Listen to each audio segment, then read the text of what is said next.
Compañeras y compañeros diputados, someto a la consideración de esta soberanía legislativa la presente proposición con punto de acuerdo por el que se exhorta respetuosamente a la Cámara de Diputados para crear una ley de seguridad interior acorde a nuestra experiencia histórica y que se ajuste a los estándares internacionales que está obligado nuestro país a observar, y realice foros de consulta con expertos y estudiosos de derecho constitucional mexicano y en especial de los derechos humanos, así como ciudadanos y víctimas de violaciones a sus derechos humanos, que en base a su experiencia nos permitan dotar a la fuerza pública de un marco idóneo y más adecuado al tenor de los siguientes antecedentes. El pasado 23 de noviembre se anunció la promoción de una iniciativa del PRI para crear una ley de seguridad interior que otorgaría un marco jurídico a las Fuerzas Armadas para el uso legítimo de la fuerza en operativos contra amenazas que pongan en peligro la estabilidad, seguridad o la paz pública, como el narcotráfico o incluso la corrupción. La iniciativa fue propuesta por el diputado César Camacho y la diputada Marta Tamayo, y contempla distinguir la seguridad nacional de la interior y prevé la participación de las Fuerzas Armadas en acciones de orden interno, pero además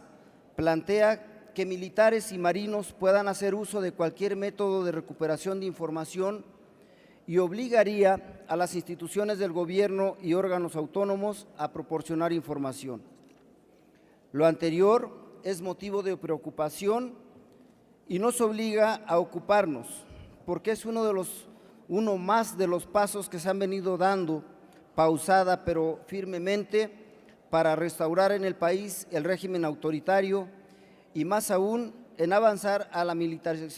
militarización del mismo y la cancelación de las libertades que mucho trabajo nos ha costado conquistar a los mexicanos. En ese contexto, no parece que sean casuales los intentos por imponer legislaciones represivas que afectan ya no solo el derecho de manifestación, sino otros derechos constitucionales e incluso invaden el ámbito privado, como es el caso de esta iniciativa de seguridad interior del PRI,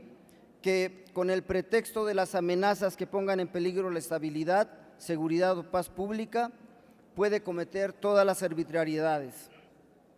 Hace unos años tuvimos, por ejemplo, la llamada Ley Bala, que contemplaba el empleo de armas en el uso de la fuerza pública en Puebla y que solo se retiró por el clamor social que desató la muerte de un adolescente de 13 años durante una manifestación. Otro intento se hizo en el mismo año 2014 por el Congreso de Chiapas, que aprobó, otra vez con los votos del PRI y el PAN, una ley similar denominada Ley Bala Chiapaneca o Ley Garrote, claramente atentatoria del derecho a la protesta y que solo fue abrogada debido a la presión social. Esas dos legislaciones no pasaron, pero otras sí. Es el caso de la llamada Ley Atenco, que fue aprobada el 17 de marzo de 2016 por el Congreso del Estado de México. Una vergüenza. Es el caso, más grave aún, de la nueva ley reglamentaria del artículo 29 de la Constitución Política de los Estados Unidos Mexicanos en materia de suspensión de garantías, aprobada en el Pleno del Senado y luego en comisión de la Cámara de Diputados, claramente violatoria de la Convención Americana de Derechos Humanos, del Pacto Internacional de Derechos Civiles y Políticos y de nuestra propia Constitución. Y es el caso también de las reformas al Código de Justicia Militar y el nuevo Código Militar de Procedimientos Penales, aprobada en el Senado, que autorizan el cateo domiciliario a particulares, a oficinas de gobierno e incluso a los recintos de las cámaras de diputados y del Senado, esta incluida, aun cuando la Constitución los define como inviolables y por ende claramente prefiguran un sistema dictatorial castrense. Lo peor es que episodios de violaciones por parte del Ejército y la Marina se han vuelto cotidianos, de noche o de día, no importa el horario y tampoco si la ubicación es en una calle o colonia transitada donde habrá testigos, los militares y marinos entran de manera violenta, derriban puertas o intimidan con sus armas a los dueños de los domicilios particulares. Nunca llevan una orden de cateo y mucho menos una orden de aprehensión. Detienen, golpean y torturan a adultos y también a menores de edad para inculparlos luego de nexos, generalmente con el narcotráfico. En otras ocasiones desaparecen de manera forzada y algunas más aparecen ejecutadas de manera extrajudicial. Incluso cuando los familiares y testigos ajenos a las víctimas dan a conocer los hechos que presenciaron, en la mayoría de los casos no hay ni siquiera el inicio de una investigación. Este tipo de actos en contra de la población civil habitualmente no son investigados, por lo que distintos organismos no gubernamentales, tanto nacionales como internacionales, los han descrito como una clara violación a los derechos humanos de la sociedad civil y aún así siguen siendo una constante por la impunidad y la corrupción que los resguarda. Desde 2006, Felipe Calderón no solamente sacó al ejército de los cuarteles y los envió a las calles, sino que lo hizo con una estrategia de seguridad antiderechos humanos, según testimonios de víctimas, familiares de víctimas, activistas y defensores. Y dentro de los ataques en contra de la sociedad civil, los cateos domiciliarios, principalmente en el norte del país, se incrementaron conforme el sexenio calificado como uno de los más sangrientos de la historia. Solo recordemos que en el sexenio de Calderón se registraron alrededor de 120,000 muertes violentas. Sin orden judicial de por medio, elementos de la Sedena y Marina violaron derechos y continúan haciéndolo, así como artículos constitucionales y leyes internacionales, de los cuales han derivado detenciones arbitrarias, torturas, ejecuciones extrajudiciales y desapariciones forzadas. Se denuncian, pero jamás investigan.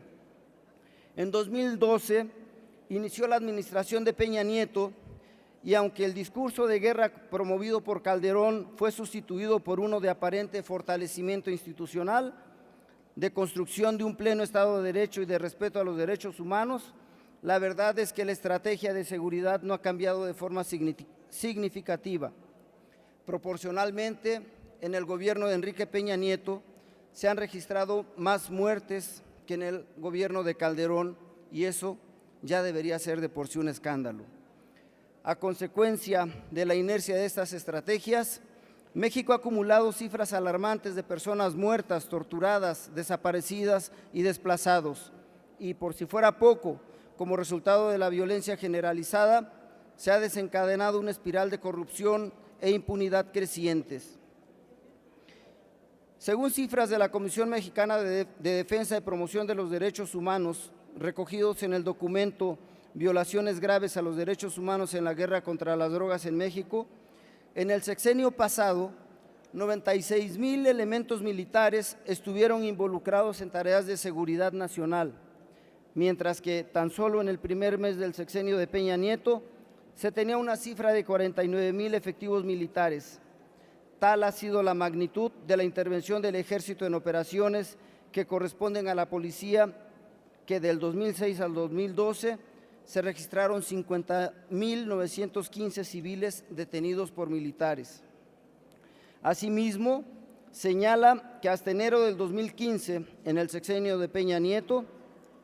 se han registrado 12,840 detenciones de civiles por la Sedena y 6,254 detenciones de personas civiles por parte de la Secretaría de Marina.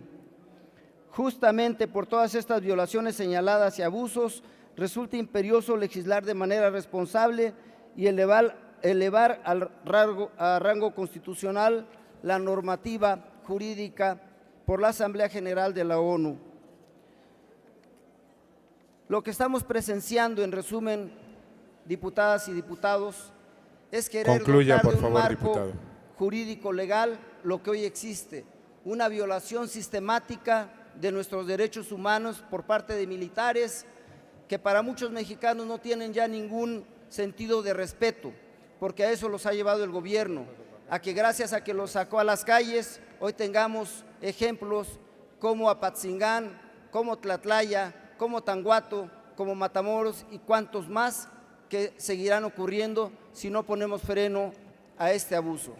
Es cuanto, compañeras y compañeros.